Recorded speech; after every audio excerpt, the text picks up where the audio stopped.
Olá, sejam bem-vindos a mais uma aula aqui no canal, paz do Senhor para todos vocês. Para quem não me conhece ainda, meu nome é Maristela Coura, né? E eu tenho feito aulas desde o primeiro, lá no comecinho da Bíblia, o Gênesis, dá tempo de você assistir as aulas ainda. E Deus tem me direcionado a fazer esses vídeos aqui com vocês, porque tem muita gente que está iniciando agora. Eu, por exemplo, no meu início, eu tive muita dificuldade em achar aqui no YouTube aulas que começassem desde o Antigo Testamento. As pessoas focam muito hoje no Novo Testamento, mas o Antigo Testamento precisa ser relembrado, tá, gente? Nós, como discípulos de Jesus, a gente como servos do Senhor, a gente precisa entender também muitos fundamentos do Antigo Testamento. As pessoas às vezes não querem porque pensam, porque depois que quando Jesus veio à Terra, né, se fez o Novo Testamento, acha que não precisa saber do Antigo, mas sim precisa, porque muitas coisas importantes e pontuais aconteceram no Antigo Testamento. Então, a cada aula eu venho falando 3 capítulos para vocês, e hoje eu vou dar continuidade a Abraão, né? A última aula eu falei sobre Ló se separar de Abraão, Abraão se separar de Ló, e cada um ir para uma terra, e Ló foi para Sodoma, e Abraão foi para Canaã, e hoje nós vamos ler Gênesis 14, 15 e 16. Tá? Eu vou ler alguns versículos bíblicos e vou ticando aqui para vocês qual versículo que eu estou falando, mas assim, eu vou bem dar uma resumida para vocês sobre o assunto, que o objetivo mesmo é não ficar muito tempo parada no vídeo, porque o vídeo muito longo acaba demandando muito tempo e a gente tem uma vida muito corrida, a gente precisa das coisas pontuais, né, mais rápida e ligeira, assim, exatamente focada aqui na Bíblia, mas que não fique estendendo muito, né, porque tem muitos vídeos que são assim, é muito longo, e não fala nada com coisa nenhuma, e tem uns que é rápido demais e acaba não falando o que precisa ser falado, então vamos para a aula. Então, no capítulo 14 diz guerra de 4 reis contra 5. Por quê? Porque 4 reis decidiram fazer guerra contra os 5 reis de Sodoma e aí entraram em conflito. E aí depois vocês deem uma lida com calma, o capítulo 14 é pequenininho, vai do 1 ao 11. E aí diz o nome dos reis, né? Eu vou falar todos os versículos aqui para não estender muito, mas é aí que fala o nome dos reis que entraram em conflito, que entraram em guerra, tá? E aí aqui no 12, Ló é levado cativo. Então no 12 diz assim: também tomaram a Ló, que habitava em Sodoma, filho do irmão de Abraão, e sua fazenda, e foram-se. Então veio um que escapara e contou a Abraão o hebreu. Ele habitava junto com os cavalhais em Moré e amorreu, irmão de Escol, irmão de Ané. Eles eram confederados de Abraão.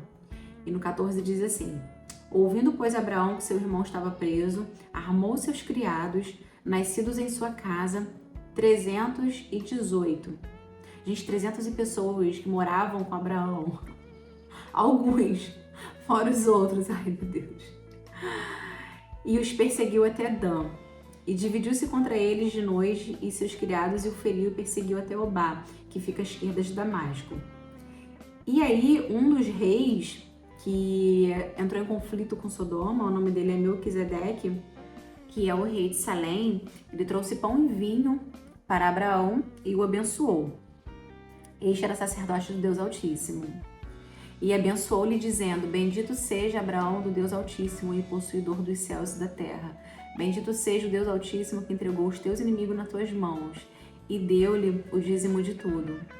Então, aqui eu falei para vocês o capítulo 14, que fala sobre 4 reis contra 5, né, em Sodoma, e diz também que Ló foi levado junto com o povo de Sodoma, porque ele habitava, então ele foi levado junto. E aqui no 14, versículo 21, diz assim: e o rei de Sodoma disse a Abraão: dai-me as minhas almas e a fazenda toma para ti. Ele queria pegar tudo que era vivo de Abraão e a fazenda, deixar a fazenda sem nada para Abraão. Abraão, porém, disse ao rei de Sodoma: levantei minha mão ao Senhor, o Deus Altíssimo, possuidor dos céus e da terra, que desde o fim até a correia de um sapato não tomarei coisa alguma de tudo que é teu, para que não digas: eu enriqueci a Abraão. Ele não queria fazer com uma moeda de troca, né? Então, salvo tão somente os que mancebos comeram a parte que toca os varões que comigo foram, Aner, Escol e Manré, estes que tomam a sua parte. Então assim a gente fecha o capítulo 14 e vamos para o 15. Deus anima Abraão e promete-lhe um filho. Depois dessas coisas veio a palavra do Senhor e Abraão em visão, dizendo: Não temas, Abraão, eu sou o teu escudo, o teu grandíssimo galardão. E então disse Abraão: Senhor Jeová, que me hás de dar, pois ando sem filhos, e o mordomo da minha casa é Damasceno Eliezer. Disse mais Abraão: Eis que me não tens dado somente, eis que um nascido da minha casa será o meu herdeiro. E eis que veio a palavra do Senhor para ele, dizendo: Este não será o teu herdeiro, mas aquele que tuas entranhas saírem, e será o teu herdeiro. Então o levou fora e disse: Olha agora para os céus e conta as estrelas, Abraão. E se podes contar, e disse-lhe: Assim será a tua semente.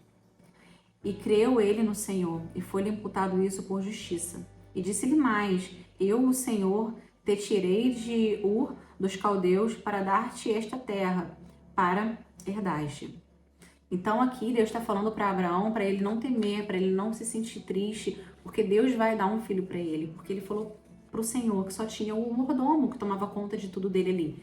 E ele temia partir, ir embora, morrer e não deixar nenhum herdeiro, né? E Sarai era infértil, então ele temeu, né? E Deus disse para ele ficar tranquilo que ele teria sim um filho. E aqui, no capítulo 16, Agar é dada a mulher a Abraão. O que aconteceu? A ansiedade de Sarai tomou conta daquele coração, Senhor. E Deus fez a promessa a Abraão que eles teriam um filho. E Sarai, ansiosa, pegou Agar, que era uma pessoa que ficava ali com ela. E aqui no capítulo 16, a Sarai, mulher de Abraão, disse assim: Eis que o Senhor me tem impedido de gerar. Entra, pois, a minha serva, porventura terei filhos dela. Né? Ela queria que Agar tivesse filhos com Abraão e desse para ela ser mãe. Ela seria mãe, mas não gerado dela, gerado de Agar. Então, Sarai, mulher de Abraão, Agar egípcia, sua serva, deu-se por mulher a Abraão, seu marido. Gente, loucura, né? Loucura. Lá naquela época. Ao fim de 10 anos que Abraão habitará na terra de Canaã. Bom, entrou a Agar, e ele entrou a Agar, e a concebeu, e vendo ela que concebera, foi sua senhora desprezada aos seus olhos. Gente, pensem comigo. Sarai deu a Agar, serva dela, para o marido ter filho com a serva. Depois que a Agar engravidou, a Sarai ficou revoltada porque ela supôs que Abraão não estava mais dando atenção para ela, só queria saber de Agar porque estava grávida. Olha isso. Vamos que eu tô rindo de nervoso. Vamos lá. E no 4, no 5. Então disse Sarai a Abraão: Meu agravo seja sobre ti, minha serva pus ao teu regaço, vendo ela agora que concebeu, sou menosprezada aos seus olhos, o Senhor julgue entre mim e entre ti. Ainda colocou Deus nesse meio, para Deus julgar entre um e entre outro quem estava certo e quem estava errado. E disse Abraão a Sarai, isso no versículo 6, dos 16: Eis que tua serva está na tua mão, faze-lhe o que é bom a teus olhos. E afligiu-se Sarai, e ela fugiu da sua face, Agar. Então, quando Abraão disse para Sarai que ela tinha o domínio sobre Agar, a serva era dela, ela podia fazer o que quisesse, porque ali Abraão não estava envolvido emocionalmente com Agar. Ele fez o que Sarai pediu. Sarai, sua esposa, ela queria ter filhos. Ele também não foi sábio, porque Deus já tinha feito uma promessa para ele, né? Naquele momento ele não pensou, ele só fez o que a sua esposa pediu-lhe para fazer. E aqui no 9, quando Agar sai da face de Sarai e foge, aparece um anjo para Agar e diz assim: Serva de Sarai, de onde vens e para onde vais? E ela disse: Venho fugida da face de Sarai, minha senhora. Então lhe disse o anjo do Senhor: Torna-te para tua senhora, humilha-te debaixo das suas mãos. Gente, pensa num negócio desse, né? Porque os humilhados na presença do Senhor serão exaltados, porque você é uma... Imagina só no lugar de Agar, ela é uma serva, obedece Sarai, que é sua senhora, deita-se com seu senhor, fica com medo de Sarai e foge, e tem que voltar e pedir perdão. Ela foi a maior, né, a maior coitada, né, assim, mais afligida. Então, Agar engravidou, né, e o anjo disse para ela que o seu filho se chamaria Ismael, Então assim foi. E aqui no 16 era Abraão da idade de 86 anos quando Agar deu Ismael a Abraão. Então ele tinha 86 anos quando Ismael nasceu. E o capítulo 14, 15 e 16 se resume então na ansiedade de Sarai. E aí, por que o nome dela é Sara? Eu vou explicar lá na frente porque o nome dela é Sara. Mas a ansiedade, ela causa isso, ela causa transtornos. Por que que ela não esperou? Ela iria engravidar, foi promessa de Deus. Uma palavra apenas do Senhor é o suficiente para você crer naquilo. Se Deus prometeu, você com certeza não vai morrer enquanto não for cumprida essa promessa na sua vida. Então, a gente não deixa a ansiedade ultrapassar, né, uma promessa na sua vida. Deus prometeu, Ele vai cumprir. Se você não tem certeza daquilo, você ora, pede para Deus, Ele vai te mostrar. Eu, quando preciso falar, o que acontece? O jejum, ele tem muita gente que faz barganha com o jejum, faz moeda de troca com o jejum. O jejum não é para moeda de troca com Deus. O jejum é para você ficar sensível à voz de Deus. Então, eu, quando estou num momento que eu preciso muito ouvir a voz de Deus, assim, muito, eu faço jejum e Deus fala comigo, mas também se Ele não fala naquele momento, Ele não vai me deixar passar despercebido, sabe? Não existe nenhum servo do Senhor que fique despercebido, que fique sem resposta do céu, pode ter certeza disso. Então, não coloca ansiedade na frente dos bois, porque senão a carroça não vai andar. Então, dos cavalos, né, gente? É dos cavalos. É importante que vocês entenderam, eu tenho certeza, né? Amém. Então, gente, ela foi ansiosa, mas lá na frente vai ter o desfecho disso tudo. Mas Sarai não foi, ela não pensou, ela não foi sábia, e aí ela acabou colocando à prova Abraão, Agar, né?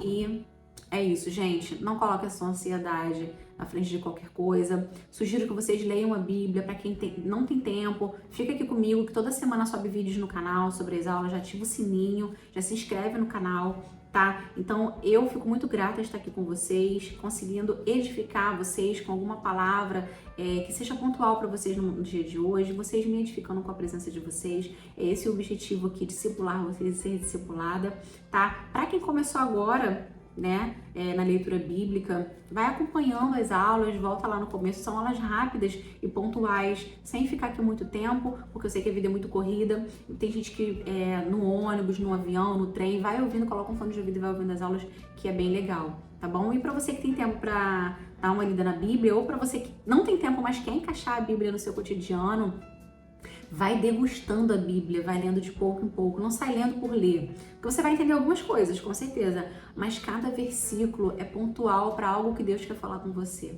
tá bom? Então é isso, gente, fiquem na paz do Senhor, que Deus derrame chuva de bênção na vida de vocês, que vocês sejam pessoas extraordinariamente generosas, tá? Que toda a unção do Senhor possa vir até sobre vocês e que vocês possam clamar o nome de Deus, eles possam ouvir a voz do seu coração, que vocês tenham uma semana linda, chuva de bênção na vida de vocês, que todas as barreiras sejam rompidas, que todas as montanhas se movam, que todas as correntes se quebrem para o propósito de Deus na sua vida. Receba em nome de Jesus essas palavras proféticas e tenha um dia lindo e abençoado em nome de Jesus. Um beijo e até a próxima aula.